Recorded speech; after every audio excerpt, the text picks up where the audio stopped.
এখন দেখুন আওয়ামী লীগের যেই নিষেধাজ্ঞাটা, হ্যাঁ, এবং আওয়ামী লীগের বক্তব্য প্রচার করলে তার ব্যাপারে শাস্তি দেয়া হবে, ফেসবুকে আওয়ামী লীগের পক্ষে কথা বললে তার ব্যাপারে ব্যবস্থা নেওয়া হবে, ফেসবুকে আওয়ামী লীগের কোনো ভিডিও দিলে তার ব্যাপারে ব্যবস্থা নেওয়া হবে।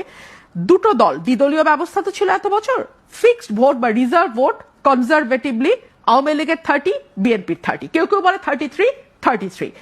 মাঝখানে আমি যদি 33 ধরি 66, মাঝখানে থাকে 34%, যেই ভোটটা সুইং ভোট, তারা কোনো দল করে না, কোনো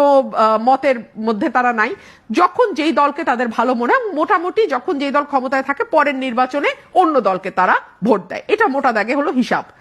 এই 34% মানুষ কিন্তু গুনছে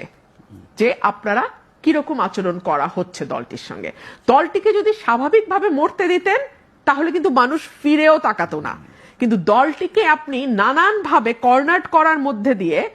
আপনি কিন্তু দলটিকে আরো শক্তিশালী করছেন, আরো দীর্ঘ সময়ের জন্য দলটি যাতে মাঠে টিকে থাকে আপনি সেই ব্যবস্থা করছেন। পাবলিক সিম্প্যাথিও বাড়বে, একদম তাই। এবং বাংলাদেশের মানুষ বিশ্বাস করেন, মানে আমি যেটা কি বলবো, ব্রিটিশ ওয়েদারের মতো, এই বৃষ্টি এই রোদ, এই বৃষ্টি এই রোদ। সো এখনই তারা হয়তো আওয়ামী লীগকে একেবারে ধুয়ে মুছে, যেই মুহূর্তে আওয়ামী লীগ পড়ে গেল সেই মুহূর্তে